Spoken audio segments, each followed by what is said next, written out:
स्वागत है इस नए वीडियो में। मैं रोहित देसाई को फाउंडर ऑफ जेबी एक्सपर्ट्स। इस वीडियो में हम देखते हैं टाइप ऑफ एलसीज। जो अभी तक हमने एक ऑलरेडी एक फुल पेमेंट टर्म्स के बारे में हमने एक ऑलरेडी वीडियो बनाया हुआ है। अगर आपने वो नहीं देखा है, मैं यहाँ पे लिंक में डाल देता हूँ, प्लीज़ जाके एक बार देख लीजिए। क्योंकि जब पूरी पेमेंट आप समझ जाते हो तो फिर उसमें आपको देखना पड़ेगा कि आपके लिए पेमेंट टर्म्स कौन सी सूटेबल है, और उसमें से अगर आप एलसी सेलेक्ट करते हो तो फिर तब ये टॉपिक आपको आएगा कि एलसी में कितने तरीके हैं और इसमें हम कैसे बच सकते हैं। और एलसी में भी काफ़ी सारे एलसीज ऐसे हैं जो रिस्की है, तो उसमें कौन सी एलसी आपके लिए बेहतर है वो हम यहाँ पे डिस्कस करते हैं।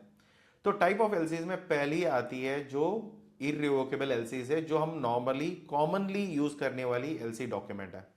जो अभी आप सिनेरियो के लिए एक एग्जांपल के साथ हम समझते हैं कि एक इंपोर्टिंग कंपनी है जो यूएस की है, एक्सपोर्टिंग कंपनी हम है, और इशूइंग बैंक जो है एबीसी बैंक है, और यहाँ पे हम लोग काम करते हैं एसबीआई बैंक से। तो इतने सारे ऑप्शंस के साथ अभी हम देखते हैं कि क्या सिनेरियो में कौन सी चीज़ें हम यूज़ कर सकते हैं, उसकी पूरी प्रोसेस हम यहाँ पे समझते हैं।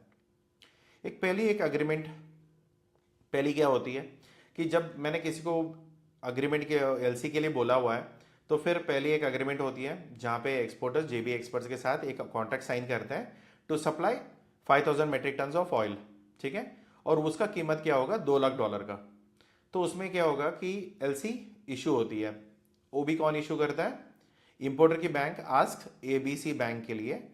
इंपोर्टर क्या करेगा, अपने बैंक पे जाएगा और बताएगा भाई आप एक काम करो, इस कंपनी के लिए एक एलसी रिलीज करो। तो फिर वो बैंक क्या करती है, इश्यूज अ इरिवोकेबल एलसी। इसमें काफी इंपॉर्टेंट है, एलसी मिल गया इसमें खुशी मनाने की कोई बात नहीं होती है। इरिवोकेबल एलसी है तो आपको बिना बताए कुछ भी चेंज हो सकती है, कैंसिल हो सकता है। इरिवोकेबल में क्या होगा कि आपको बिना बताए कुछ भी उसमें एडिट या डिलीट नहीं हो सकती है। तो ये काफी इंपॉर्टेंट होता है in the favour of JB experts. किसी पुराने पार्टी का कोई एलसी लेके आपके हाथ में दे दिया, आपने पढ़ा भी नहीं, हाँ एलसी मिल गया, खुश होके आपने काम करना शुरू कर दिया, ये बेवकूफ़ी होती है। तो प्लीज समझ के आप जो भी काम कर रहे हो ये पूरी समझ के आप यहाँ पे प्लान आउट करोगे।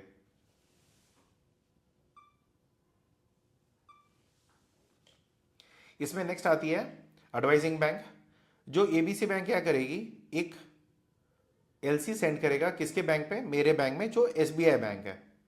वैसे तो हम एसबीआई से काम नहीं करते, बट एक एग्जांपल के लिए मैं यहाँ पे ले रहा हूँ, गवर्नमेंट बैंक है।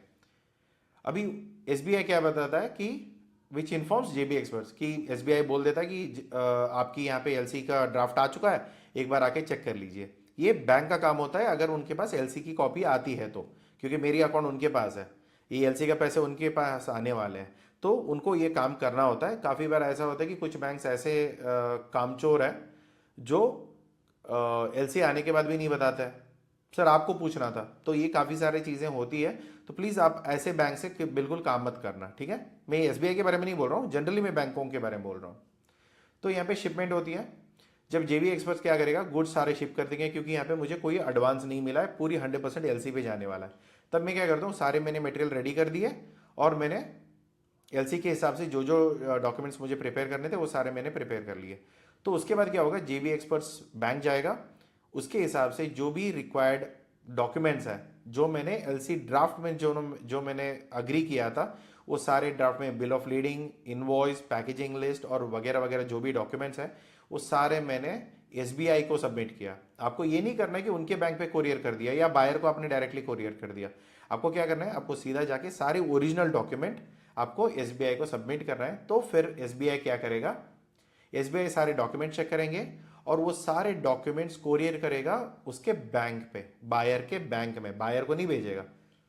तो यहां पे क्या होगा, एसबीआई एक कमर्शियल कोरियर कंपनी जैसा एक्ट करेगा विथ वेरिफिकेशन। जैसे हम नोटरी बोलते हैं ना कोर्ट में कि नोटरी करवा के लेके आओ, उसी तरीके से यहाँ पे क्या करेगा, एसबीआई पूरा डॉक्यूमेंट चेक करेगा। अगर कोई फर्क है तो पहले ही बता देगा कि भैया आपका ये डॉक्यूमेंट कमी है, वो देख लीजिए। आगे की वीडियो में हम देखते हैं कि कौन से डॉक्यूमेंट्स लगती है। तो बेसिकली उस हिसाब से हम लोग यहाँ पे काम करते हैं। तो पहले अगर डॉक्यूमेंट सारे सही है आपके एसबीआई के हिसाब से, तो उनसे एक क्लियरेंस लेटर ले लेना कि सारे डॉक्यूमेंट्स हमने आपको सबमिट कर चुके हैं, और वो डॉक्यूमेंट्स आगे वो उनके बैंक पे फॉरवर्ड करेंगे।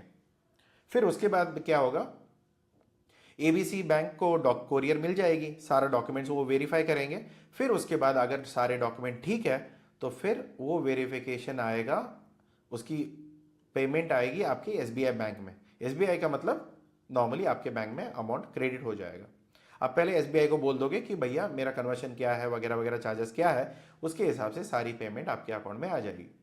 इस इर्रिवोकेबल एलसी का एक बेनिफिट ये होता है कि आपको बिना बताए इसमें नाम, price, cost, terms and condition कुछ भी एडिट नहीं हो सकता है। रिवोकेबल में आपको बिना बताए आपका नाम भी हटाया जा सकता है। तो फिर इतना ध्यान में रखना, अगर नाम हटता है तो ऑटोमेटिकली कैंसिल हो जाता है, बट ओवरऑल में जनरली मैं बता रहा हूँ कुछ भी चीज़ें बदल सकती है। तो हमेशा जब भी आप काम कर रहे हो उसमें इरिवोकेबल एलसी पे ही काम करना है। तो ये मेन चीज़ इसमें क्या होता है, जेबी एक्सपर्ट सिक्योर हो जाता है क्योंकि ये इरिवोकेबल है। XYZ जो मेरी इंपोर्टर है वो कैंसिल नहीं कर पाएगा या उसको मॉडिफाई कर पाएगा विदाउट माई अप्रूवल। मुझे उसको अप्रूव करना पड़ेगा तभी जाके उसमें या कैंसिल हो सकती है या उसमें कोई बदलाव हो सकता है, वरना उसमें कोई ऑप्शन नहीं है। और जेबी एक्सपर्ट्स की अगर मैंने सारे डॉक्यूमेंट सबमिट कर दिए सही हिसाब से तो मेरा पेमेंट कहीं नहीं भागेगा, ये 100% गारंटीड है। इसमें कोई भी घपला नहीं हो सकता है कि बायर भाग गया, पेमेंट नहीं मिलेगा वगैरह वगैरह, वो सारी चीज़ें यहाँ पे है ही नहीं। आपने सारे डॉक्यूमेंट सबमिट कर दिया, कोई प्रॉब्लम नहीं। हाँ, मगर यहाँ पे अगर क्वालिटी इशू है तो वो एलसी एड्रेस नहीं करेगा। अगर वो आपके बायर को लगेगा कि सारा डॉक्यूमेंट हमने सबमिट कर दिया है और बीच रास्ते में कुछ भी गड़बड़ हुई और माल खराब हो गया, उसमें बैंक की जिम्मेदारी कुछ नहीं होती है, ना आपके इशूइंग बैंक या एडवाइजिंग बैंक, दोनों में भी किसी का भी उसमें कोई रोल नहीं है। इन्होंने सिर्फ डॉक्यूमेंट टू डॉक्यूमेंट उन्होंने बताया कि आपका एक्सपोर्ट ठीक हुआ है और आपका पेमेंट आना चाहिए, बस इतना ही। इसमें क्वालिटी का एस्पेक्ट कहीं पे भी मेंशन नहीं है और रहेगा भी नहीं, क्योंकि वो लोग एक्सपर्ट्स नहीं है उस चीज़ में। दूसरा आता है कंफर्म्ड एलसी, एडिशनल गारंटी। अगर हम मान के चलो कि एक मेरा इंपोर्टर है और वो क्या बताता है कि मैं ना इस एबीसी बैंक से आपको ना एलसी दे रहा हूँ, मगर वो भी इरिवोकेबल एलसी दे रहा है, मगर मुझे क्या है ना, ये एबीसी बैंक का ना 2-3 सुना हुआ है पहले। अभी नेपाल में हिमालयन बैंक ले लो या कॉन्गो की बैंक ले लो, कुछ भी बैंक ले लो, कहीं पे थोड़े बहुत क्या होता है ना, बैंक उड़ जाता है, काफ़ी बार उड़ जाता है, मतलब बैंक करप्ट हो जाता है या उनकी कुछ चीज़ें फंस जाती है, वो पेमेंट नहीं कर पाते हैं, बहुत सारी चीज़ें आती है। तो इन चीज़ों में क्या होता है कि मैं इन पर भरोसा नहीं करता। मैं बायर को ये बोलता हूँ कि भैया आप HDFC बैंक का कंफर्मेशन एलसी दे दो या SBI बैंक का ही कंफर्मेशन एलसी दे देना। क्योंकि अगर यहाँ पे क्या होता है कि अगर ABC बैंक कल डिफॉल्ट करेगा, क्योंकि मैं तो उसके भरोसे पे काम कर रहा हूँ, अभी मेरे बायर पे भरोसा नहीं है तभी मैं उसके बैंक के भरोसे पे काम कर रहा हूँ। अभी वो बैंक भी चोर निकला तो मैं क्या करूँगा, मैं तो डूब जाऊँगा। तो मैं क्या करता हूँ कि भैया रहने दो, आपका भी भरोसा नहीं है, आपका बैंक का भी भरोसा नहीं है, इससे अच्छा आप क्या करो कि एक मिड बैंक है जो मुझे गारंटी देगा, उस बैंक से मुझे बात कराओ, तो फिर उसकी गारंटी पेमेंट आएगी। अगर कल ये बैंक उठ भी गया और बायर उठ गया, बायर के साथ बैंक भी उठ गई, तो फिर मुझे कौन देगा, ये HDFC जो बैंक है जिससे मैंने गारंटी ले रखी है, वो बैंक यहाँ पे मुझे गारंटी देगा, क्योंकि वहां से तो पैसे आना गारंटीड है, वहां पे कभी मिस नहीं होगा। कि वो भी बैंक उठ गया तो फिर आपकी बदनसीबी है इसमें, राइट? ऐसे तो होता नहीं है, नॉर्मली क्लियर कट बिजनेस होता है।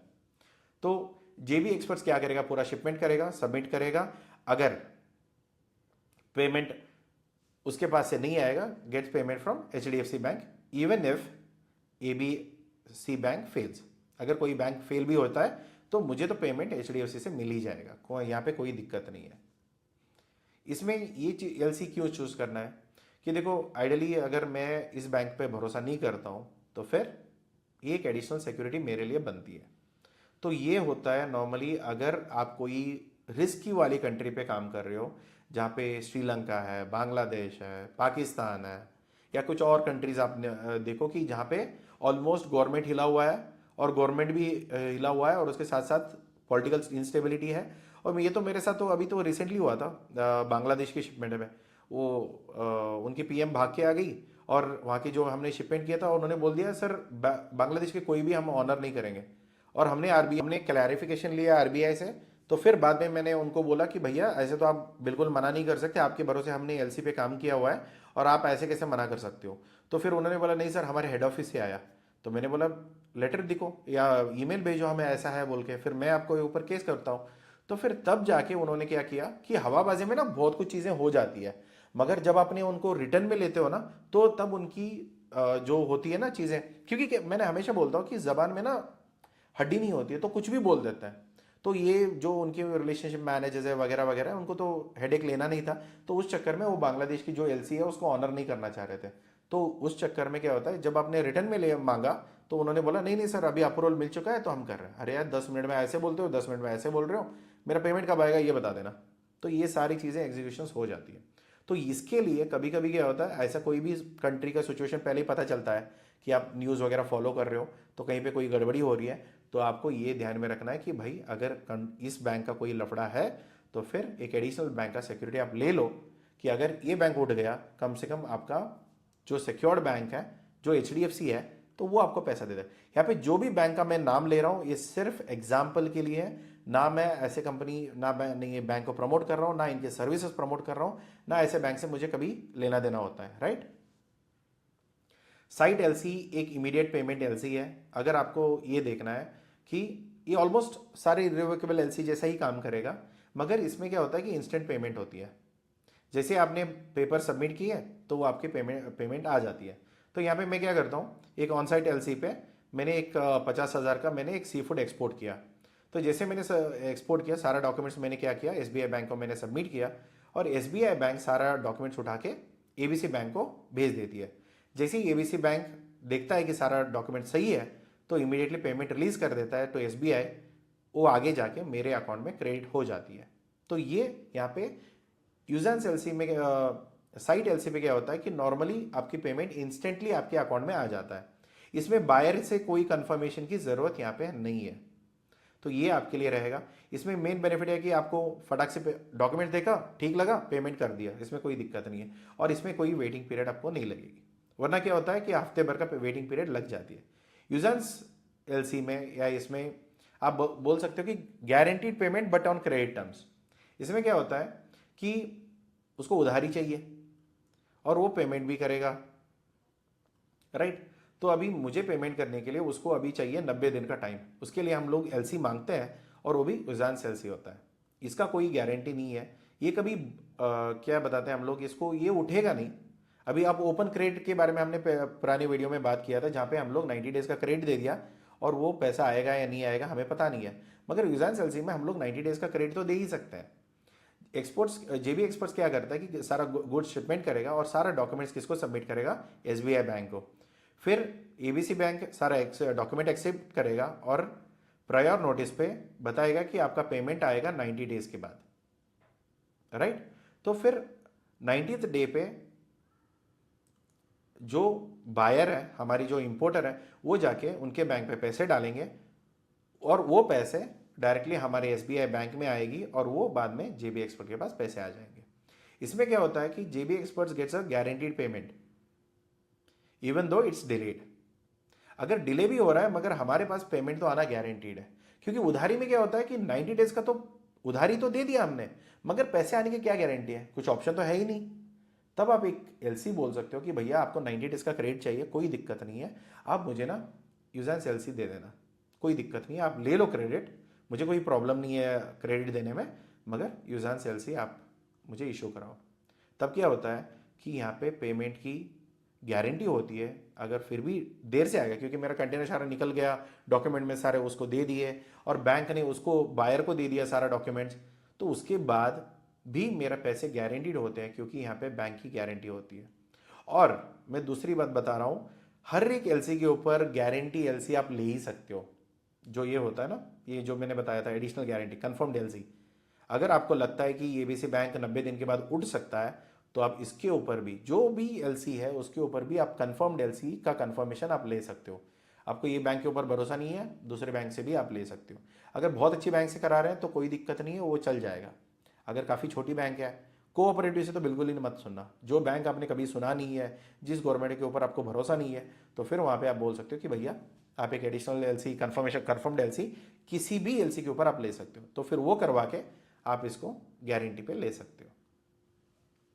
ट्रांसफरेबल एलसी, अगर आपको, अभी क्या होता है कि जेबी एक्सपर्ट्स ना एक कमीशन एजेंट है, मेनली हम लोग एक्सपोर्ट मैनेजमेंट सर्विसेज प्रोवाइड करते हैं और हमारी एग्जैक्टली हम लोग मैन्युफैक्चर है नहीं, तब हम क्या करते हैं कि ट्रांसफरेबल एलसी चाहिए।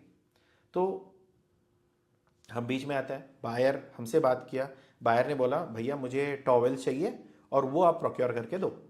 तो मैं क्या करता हूँ, मैं मैन्युफैक्चर तो हूँ नहीं, तो मैं क्या करता हूँ, आगे जाके ना इसकी गुड्स की सोर्सिंग करता हूँ।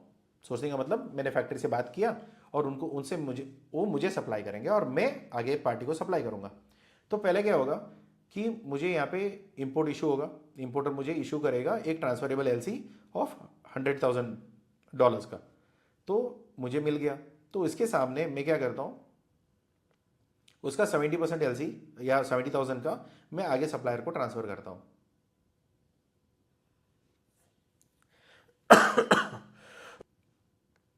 तो यहाँ पे क्या होगा कि एक्सपोर्टर ने मुझे पेमेंट दे दिया, जो ट्रांसफरेबल एलसी है, मुझे पैसे आ गए और मैंने आगे उसको उस एलसी को मैंने ट्रांसफर कर दिया सप्लायर को, जो $70,000 है। तो वो $78,000 जैसे सप्लायर को मिल जाता है, वो प्रोडक्ट रेडी करेगा, फिर उसको आगे एक्सपोर्ट करेगा। तो उसमें क्या होगा, फिर बाद में वो डॉक्यूमेंट सारे बैंक में सबमिट कर देगा, उसके जो भी बैंक है उसके हिसाब से वो सबमिट कर देगा, पेमेंट सारे प्रोसेस हो जाएंगे। इसके बाद क्या होगा, जेबी एक्सपर्ट्स का अपना जो $30,000 का जो हमने यहाँ पे कमीशन लिया था, वो 30% का जो कमीशन है वो अपने पास रह जाता है। और यहाँ पे क्या होता है कि JB experts as a middle man, हमने पैसे ले लिए as a middle man without upfront capital. मैंने कोई मटेरियल नहीं डाला, अभी मैंने जो भी पकड़ा है सप्लायर को पकड़ा है जो मैन्युफैक्चरर है, और मैंने पार्टी को पकड़ा है और बोला है कि भाई आप मुझे ना ट्रांसफरेबल एलसी दे दो, मैं आपको डिस्क्लोज नहीं करूंगा सप्लायर कौन है, क्योंकि यहाँ पे तो मेरे पैसे मर जाएंगे ना वरना। तो इसमें मैं क्या करता हूँ कि मैंने एलसी ट्रांसफरेबल ले लेता हूँ और ये एलसी जैसे ही मुझे आ जाएगी मैं उसको ट्रांसफर कर देता हूँ इस बंदे को जो सप्लायर है, मेरा अपना कमीशन तो ले लेता हूँ और ये एलसी आगे ट्रांसफर हो जाती है। जैसे ही वो डॉक्यूमेंट सारे उसने सबमिट कर दिए तो मेरे जो पेमेंट्स आ जाती है वो मैं अपना 30,000 तो अपने आप मेरे पास रुक जाता है और बाकी जो आगे पेमेंट है वो आगे सप्लायर के पास चला जाएगा, जिसका हिस्सेदारी होती है। इसमें 2 पार्टी भी हो सकती है, 4 पार्टी भी हो सकता है, क्योंकि मुझे पैसे नहीं डालने हैं। और मैं क्या करता हूँ, अगर मुझे एलसी मिल रहा है तो मैं आगे का पार्टी भी एलसी पे ही चुनता हूँ।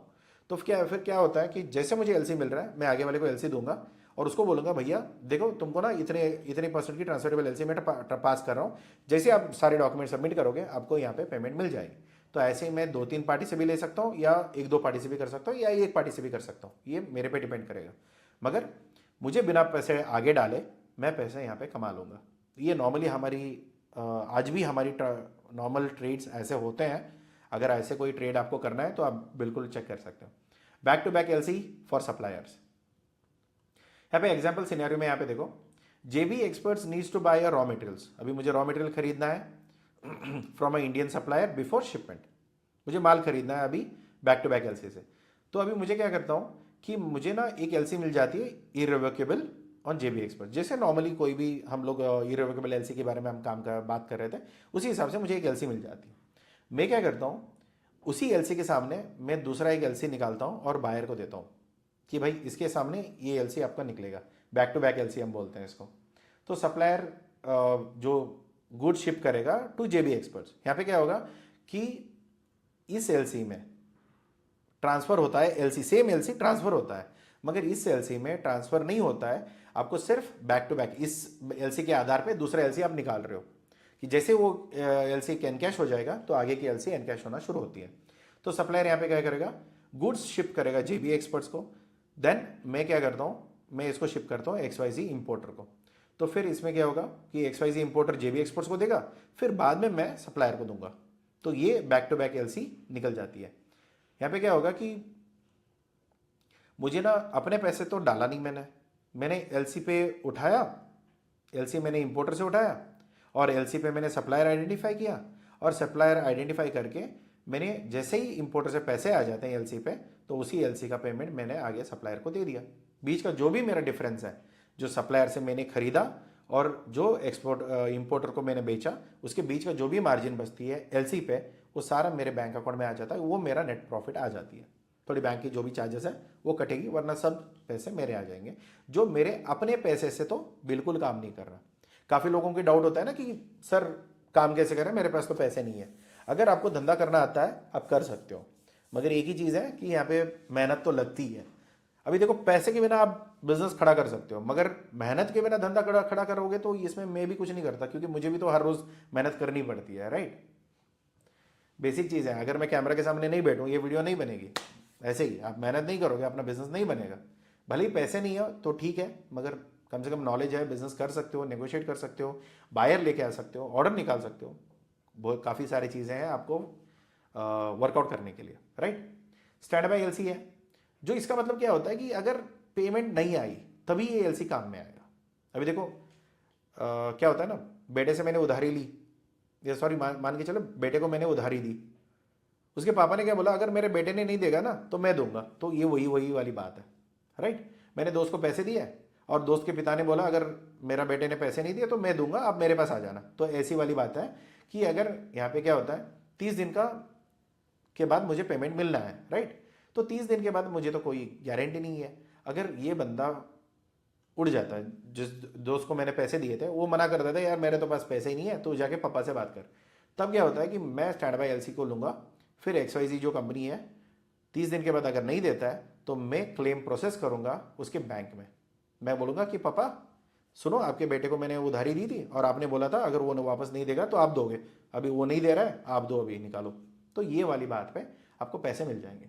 इसमें क्या होता है, backup in the case of payment fail, अगर पैसे डूब जाते हैं, कि पहले पेमेंट टर्म्स अगर आपने समझे हैं पूरी पेमेंट टर्म्स, तब हर एक चीज पे आप रिलेट कर सकते हो कि कहां पे मेरी पैसे फंस सकते थे पहले और कहां पे मैं अभी इस एलसी के अंदर मैं बच सकता हूं। हर एक एलसी के लिए आपकी जो भी पेमेंट टर्म्स है उसके ऊपर काउंटर पे अगर आप एलसी के लिए मना लोगे किसी भी पार्टी का, अगर उसका इरादा चोरी करने का नहीं है, वो गारंटी आपको पैसा देगा। अगर एलसी पे उसको मान जाता है तो आपको कहीं पे भी पैसे नहीं जाएंगे, गारंटीड आपको पैसे तो मिल ही जाएंगे, कोई दिक्कत नहीं है। आप उधारी दो, गारंटी यहां से ले लो, बैकअप एलसी ले लो, कोई दिक्कत नहीं, अगर तुम पे करोगे तो ठीक है भाई, अगर नहीं पे किया तो क्या करूंगा, तो मेरे हाथ में तो कुछ है ही नहीं, अरे यार सर ऐसा तो मैं फंस जाऊंगा, मैं क्या करूं, स्टैंड बाय एलसी ले लो, वो भी तो मिलती है बैंक से, स्टैंड बाय एलसी ले लो, फिर उसमें काम कर लेना। रिवॉल्विंग एलसी, रिवॉल्विंग एलसी वो होता है कि मुझे ना 1000 टन का मुझे एक्सपोर्ट करना है सी फूड एवरी मंथ। अभी मैं मंथ टू मंथ में एलसी एलसी खेलते थोड़ी ना रहूंगा, मैं क्या करता हूँ, अभी मैं इंपोर्टर को क्या बोलता हूँ, आप एक ना रिवॉल्विंग एलसी निकाल देना ये वाली कीमत पे, क्योंकि ये वाली तो कीमत है इसकी प्रोडक्ट की, जो जब मैं एक्सपोर्ट करूंगा ये वाली कीमत पे मुझे एलसी निकाल के दो। तो फिर क्या होगा, क्योंकि पहले भरोसा नहीं है ना कि इतना बड़ा वॉल्यूम है, कहीं 4 कंटेनर ठीक आ जाती है, छठी कंटेनर में डुबा देते हैं पैसे या क्वालिटी डुबा देते हैं, तो वो क्या करते हैं कि भाई तुम ना एलसी ही करो, कोई दिक्कत नहीं है। तब क्या होगा, इसको रिवॉल्विंग एलसी होता है, रिवॉल्विंग मतलब घूमते रहने वाली एलसी। तो इसमें क्या होता है कि अगर जैसे मैं शिपमेंट करूं, सारा डॉक्यूमेंट मैं बैंक में सबमिट करूं, मुझे उसका पेमेंट मिल जाता है, फिर उसके बाद नेक्स्ट ऑर्डर। तो ये क्या होता है, ये लॉन्ग टर्म जो भी कॉन्ट्रैक्ट्स होते हैं ना उसके ऊपर ये एलसी घूमता रहेगा, कि आपको बार बार एलसी का टर्म्स कंडीशन चेंज नहीं करना। अगर प्राइजेस चेंज होता है, अगर आपने बोल दिया कि 1 साल के लिए मैं आपको सी फूड दूंगा और वही यही रेट पे रहेगा, इसमें कोई चेंजेस नहीं होने वाली, 1 साल का पूरा कमिटमेंट है, तो अगर ऐसा है तो आपका एक फिक्स कॉस्ट बनता है मंथली, तो वो फिक्स कॉस्ट आपको पेमेंट आता रहेगा। पेमेंट टर्म जो भी है 30 दिन हो, जैसे ही आपने पेमेंट दिया, डॉक्यूमेंट सबमिट किया, आपको पेमेंट आ जाना चाहिए, अगर उस कंडीशन है उसको मेंशन कर दो, तो ऐसे चलता रहेगा। तो इसमें रेट क्लॉज एलसी है, तो इसमें क्या होता है कि एलसी में काफ़ी बार ऐसा होता है कि आपने ना कुछ पेमेंट एडवांस में ले सकते हो, एलसी में भी ये ऑप्शन है। अभी देखो क्या होता है ना, सर एलसी देते हैं फिर 20% एडवांस देते हैं, सर 20% एडवांस है 80% एलसी है, तो कैसे करोगे, उसको रेट क्लॉज बोलते हैं। रेट क्लॉज एलसी में क्या होता है कि आपको ना रॉ मटेरियल के लिए या पैकेजिंग मटेरियल के लिए, क्योंकि हम लोग क्या बोलते हैं, सर कस्टमाइजेशन करनी है नो प्रॉब्लम सर हम लोग करके देंगे, मगर कस्टमाइजेशन की जो मटेरियल लगेगी, जो पैकिंग मटेरियल लगेगी, उसके लिए तो आप पैसे पहले निकालो, क्योंकि आपके नाम पे छप रहा है मटेरियल, उसका मैं बाद में क्या करूंगा अगर आपने मटेरियल नहीं लिया तो ये सारे कंडीशंस मैंने पहले भी पेमेंट टर्म्स पे डिस्कस किया हुआ है, अगर आपने नहीं देखा वो दोबारा पहले वो वीडियो देख लेना, फिर बाद में आके ये वीडियो देख लेना। तो यहाँ पे क्या होता है कि रेट लॉस एलसी में क्या होता है कि एक विड्रॉल लिमिट होता है, एक परसेंटेज आप मेंशन कर सकते हो पूरी एलसी का वैल्यू का।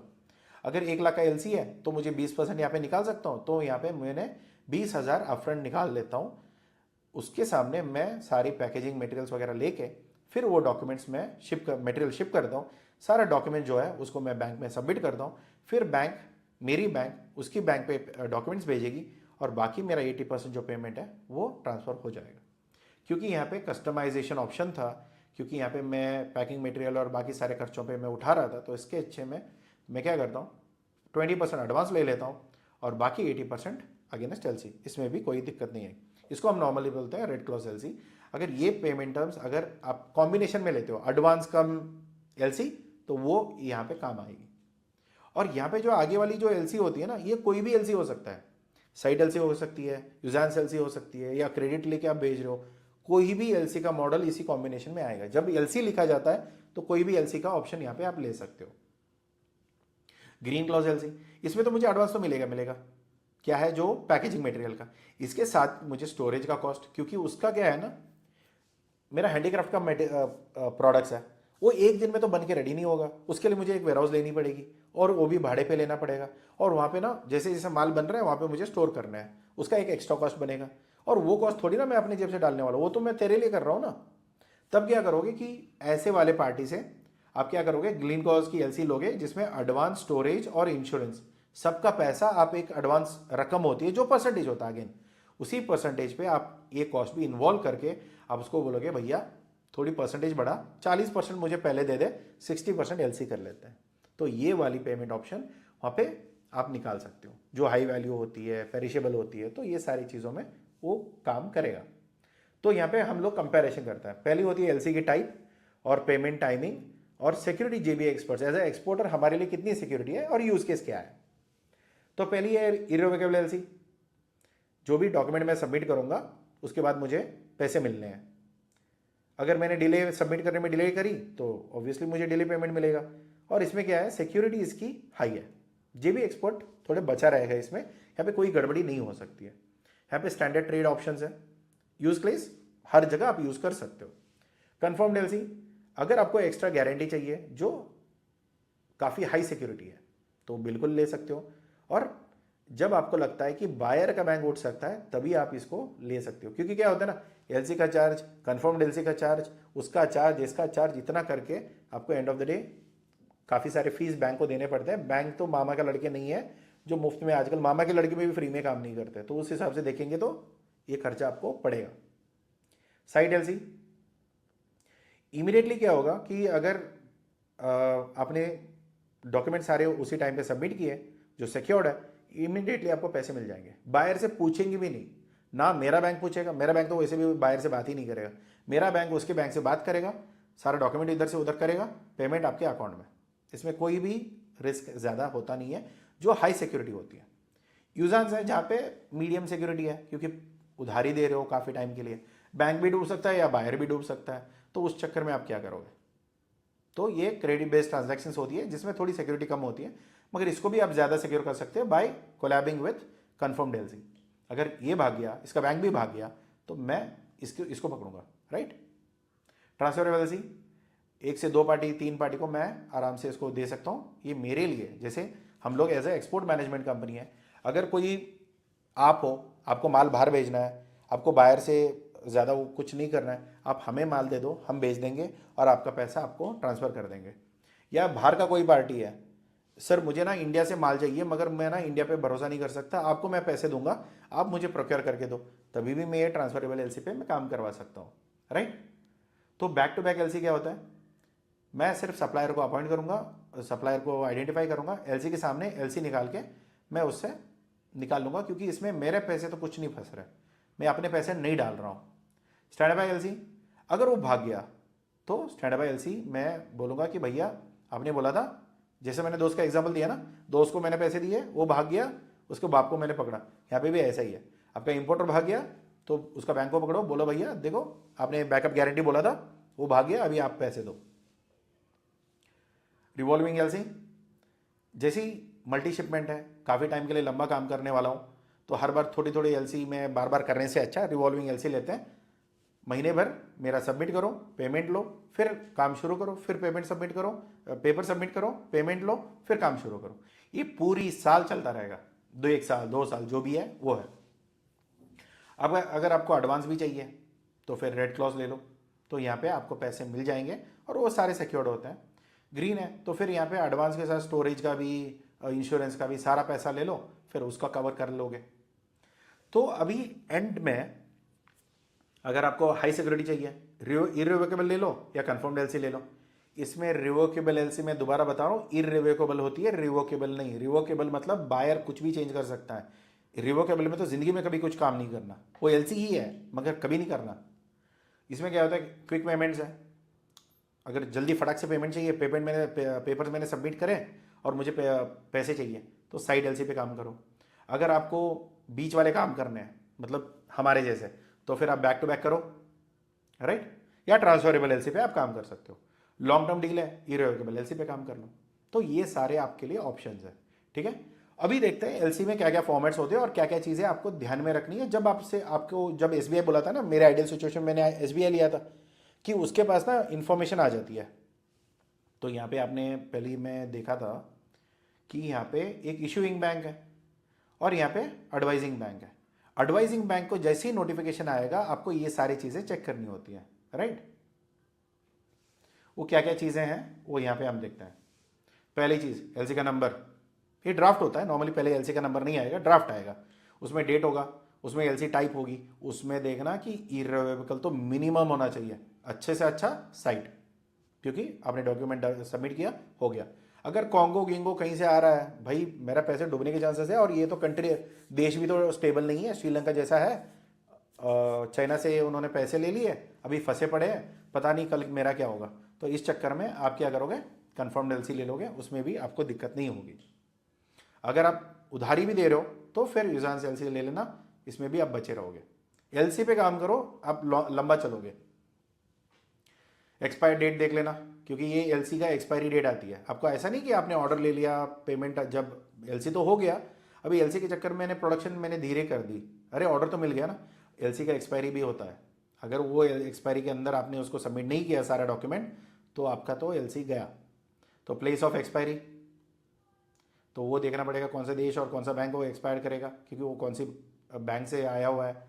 फिर यहाँ पे ये किसके लिए है, इंपोर्टर का, बेनिफिटर कौन है, मैं हूँ। फिर इशूइंग बैंक कौन सी है, फिर एडवाइजिंग बैंक कौन सी है। फिर यहाँ पे अगर मैंने कंफर्मेशन एलसी मांगी हुई है क्योंकि मुझे इस बैंक पे भरोसा नहीं है, तो फिर यहाँ पे ये आएगा ओनली इफ इट्स अप्लीकेबल, क्योंकि ये भी तो थोड़ी ना फ्री में काम करेगा, ये भी तो पैसा लेगा कि भैया मैं अगर ये बंदा उठ गया मैं पैसे दूंगा, तो ये इसके ऊपर भरोसा करेगा तभी तो ये पैसे देगा। और ये दोनों कमाना चाहते हैं उसी बिजनेस से जो आप कर रहे हो, तो उसमें से आपका मार्जिन कम होगा या उसके लिए खर्चा बढ़ जाएगा। फिर यहाँ पे आपको देखना है क्रेडिट अमाउंट एंड करेंसी, देखना चाहिए पहले कौन सी करेंसी में काम कर रहे हो, उसका क्या अमाउंट है, फिर करेंसी कौन सी है और उसका टॉलरेंस क्या है।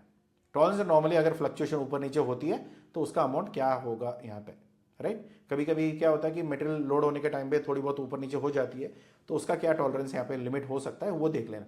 ये जितना छोटा होता है उतना आपके लिए अच्छा है, अगर यहाँ पे जीरो होता है ना ये बहुत सही है।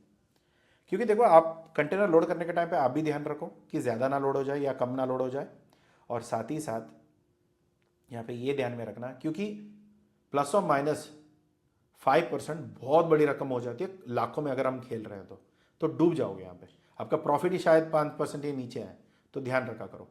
फिर उसमें देखना चाहिए कि पेमेंट टर्म्स क्या है, साइट है, यूजान्स है, और काफ़ी कौन सी इंस्टॉलमेंट बेसिस पे है, फिर या स्टैंड बाय पे है।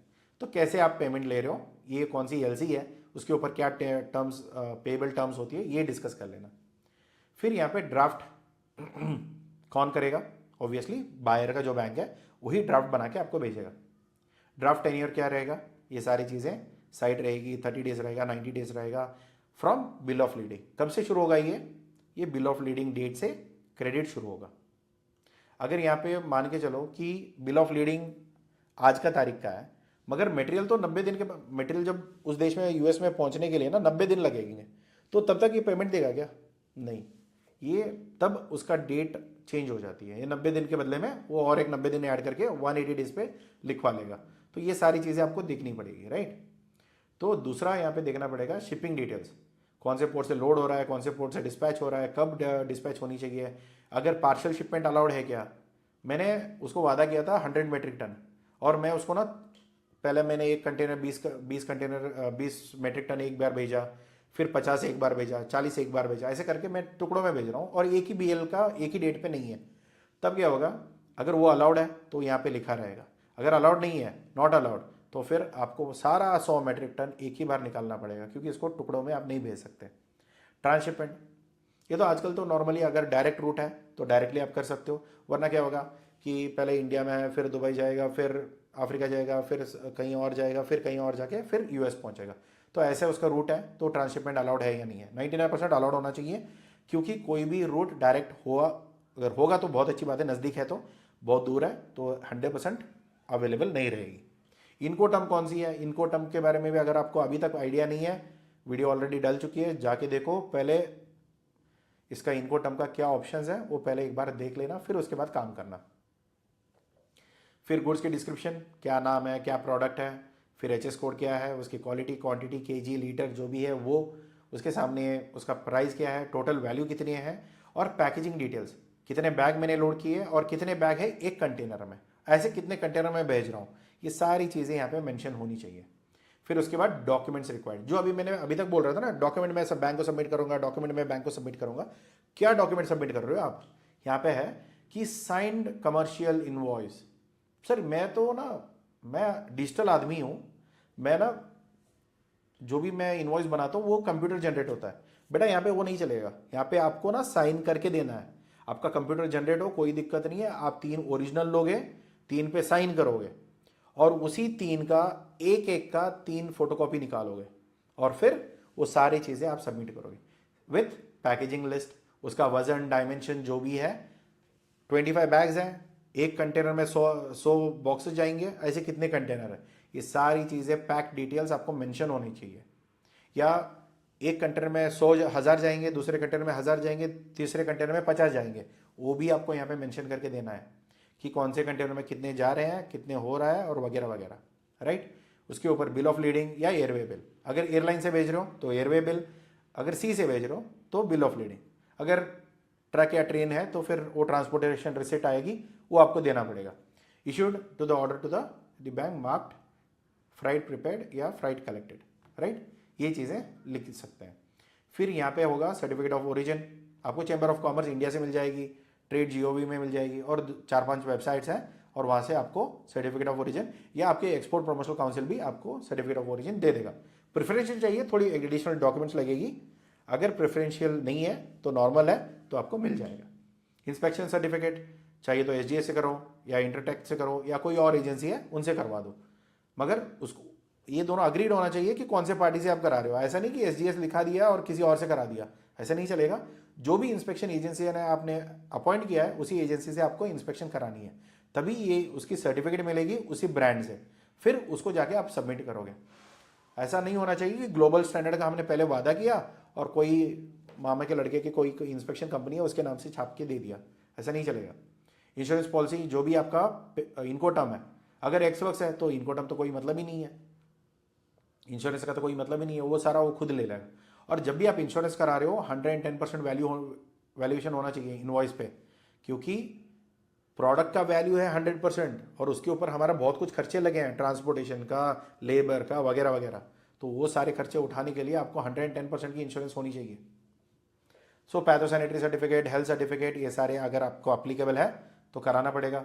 बेनिफिशियरी सर्टिफिकेट, ये ध्यान में रखना क्योंकि बेनिफिशियरी सर्टिफिकेट ऐसा होता है कि आपको ना बायर से कंफर्मेशन लेना पड़ेगा कि सारा डॉक्यूमेंट उसको ठीक से मिल चुका है। ये कैसे मिलेगा आपको, जब आप डॉक्यूमेंट अभी दे रहे हो तो ये डॉक्यूमेंट तो बाद में आएगी, तो ये डॉक्यूमेंट आप स्किप कर सकते हो या उसको बोल सकते हो कि भैया ये क्लॉज में ये नहीं होना चाहिए। आपको डॉक्यूमेंट सारा हम बैंक को सबमिट कर रहे हैं, मगर बेनिफिशियरी सर्टिफिकेशन जो है ना, उसके नाम पे सारे डॉक्यूमेंट्स मिल चुके हैं, उसके ऊपर एक सर्टिफिकेशन आएगी, वो सारे एक डॉक्यूमेंट फॉर्मेट आता है, वो एनओसी आपको लेना पड़ेगा सारा डॉक्यूमेंट, तब आपको उसको सबमिट कर सकते हो। अगर वरना वो सर्टिफिकेट नहीं मिला तो फिर ये पूरी डॉक्यूमेंट लिस्ट अटक जाएगी, इसमें वो मार्किंग कर देंगे कि ये डॉक्यूमेंट नहीं आया, तब वो पूरी एलसी आपका पैसे नहीं मिलेगा, भले ही वो साइड एलसी हो, कोई फर्क नहीं है, आपको पैसे नहीं मिलेंगे। तो ध्यान में रखना कि कौन सी कंडीशन पे आप अग्री कर रहे हो। इसके नेक्स्ट आता है डिस्क्रिपेंसी चार्जेस। अगर कोई भी ऊपर नीचे है, नहीं भाई इससे नहीं करा, इससे भी नहीं करा, कोई और एजेंसी, ये दोनों उस टाइम पे रिस्पॉन्ड ही नहीं किए, कोई और पार्टी को मैंने पकड़ा, तब क्या होगा कि डिस्क्रिपेंसी का एक चार्जेस पड़ेगा। कौन डालेगा, ये बैंक वाले डालेंगे, क्योंकि उनको तो एलसी दोबारा काम करना पड़ेगा ना, तो बैंक वाले बोलेंगे कि $100 लगेगी, $500 लगेगा, $600 लगेगा, ये कौन पे करेगा, आप पे करोगे क्योंकि आपकी गलती है। अगर उसकी गलती है तो फिर वो पे करेगा। तो ये पहले डिसाइड होना चाहिए कि कौन किसको पे कर रहा है, वरना ये भी बहुत सारे लोग खेलते हैं, तो ध्यान में ये सारी चीज़ें ध्यान में रख के करना पड़ेगा। कोई यहाँ पे एडिशनल टर्म्स एंड कंडीशंस रहेगी, कंफर्म्ड रिक्वायरमेंट है, यस नो, इरिवोकेबल एलसी है, ट्रांसफरेबल है, बैक टू बैक है, रेड क्लॉज, ग्रीन क्लॉज जो भी है आप यहाँ पे मेंशन करोगे और उसका परसेंटेज भी यहाँ पे मेंशन करोगे अगर आप रेड एंड ग्रीन में काम कर रहे हो तो। तो मेनली यहाँ पे प्रिपरेशन पीरियड, ये सारे कितने दिनों में आप डॉक्यूमेंट सारे सबमिट करके दे दोगे, तो ये इसके लिए कितना दिन लगेगा। ऑलरेडी 99% डॉक्यूमेंट्स तो सारे मिल जाएंगे, पीएल कॉपी मिलने के लिए 2 दिन लगेंगे, और बाकी इंस्पेक्शन वगैरह जो भी सर्टिफिकेट्स हैं इमीडिएट सारे मिल जाएंगे, और उसके ऊपर इनवॉइस वगैरह प्रिपेयर करके आपको फोटो कॉपी वगैरह निकालने के लिए 1-2 दिन और लग सकता है, मैक्सिमम 4 दिन या 5 दिन या 7 दिन, क्योंकि जितना दिन आप डिले करोगे उतना दिन में वो बैंक वाले भी प्रोसेस करने के लिए टाइम लेंगे। तो बीएल डेट से 10 दिन के अंदर आपको इसको सबमिट करना है, इतना ध्यान में रखिए। और आपका जो भी डॉक्यूमेंट है वो सारा वेरीफाई होगा, फिर उसके बाद आपको एज पर एलसी टर्म्स आपको पेमेंट मिल जाएगी। तो बेनिफिशियरी बैंक है, जो आपकी कौन सी बैंक है ये सारा देख लेना, विथ शिफ्ट कोड आप उनको एलसी में मेंशन करा देते हो। फिर इशूइंग बैंक जो है वो सारी डिटेल्स यहाँ पे रहेगी, और आप यहाँ पे देख सकते हो कि कौन से कवर्स हैं, और ये फॉर्मेट जो मैंने अभी बताया ये सारे फॉर्मेट्स इन सारे एलसीज के लिए अवेलेबल है, ये सारे फॉर्मेट्स इसमें आ जाएंगे। अगर इसमें कोई और पॉलिसी चेंज होती है या कुछ और चेंज होता है तो उसके हिसाब से आपकी ऊपर नीचे आप कर सकते हो, मगर 99% ऑफ द टाइम ये सारे डॉक्यूमेंट्स ऑलमोस्ट सिमिलर होते हैं, बस थोड़ी बहुत ड्यूरेशन या कुछ और चीज़ें आप ऊपर नीचे कर सकते हो। ये मेन है आपको एक्सपोर्ट इंपोर्ट बिजनेस में आने के लिए। अभी देखो पेमेंट का फंसने का चांसेस तो बहुत कम हो गया, जैसे आप एलसी के बारे में पहले पेमेंट टर्म्स में जैसे हमने देखा था कि बहुत सारे रिस्क थे, अभी तो वो रिस्क सारे कम हो गए, इतना इशू नहीं है जितना हम लोग पहले सोच रहे थे।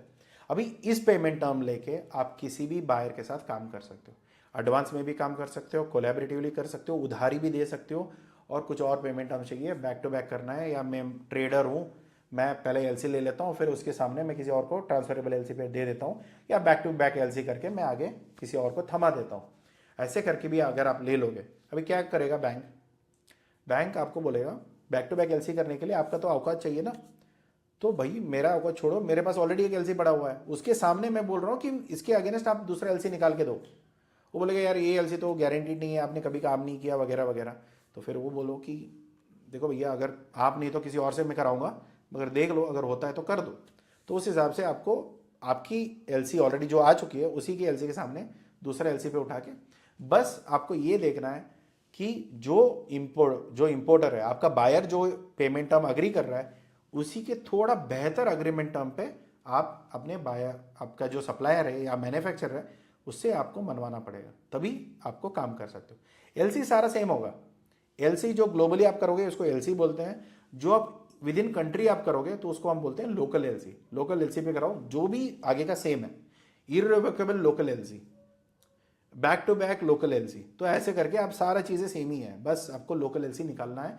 और उसके वहाँ पे क्या होता है, तब क्या होगा आप उल्टा बन जाते हो, आपका बैंक क्या होगा इशूइंग बैंक बन जाएगा, और उसका बैंक जो होगा वो एडवाइजिंग बैंक बन जाएगा, तो इसमें भी कोई दिक्कत नहीं आई जाएगी आपको। ठीक है, तो ये क्वालिटी चेक, मेच्योरिटीज़, आप अगर मैं बोलूँ ये पोलाची वगैरह जहाँ पे अगर आप नारियल वगैरह एग्रो में काम कर रहे हो और लोग काफ़ी सारे ठगते हैं क्वालिटी के नाम पे, तब आप क्या कर सकते हो कि भले ही 5-10 हज़ार ऊपर चला जाए, इंस्पेक्शन करवा लेना और उनको बोलना कि लोकल एलसी पे हम लोग काम करेंगे आज के बाद, तब आएगा उनकी अकल ठिकाने में।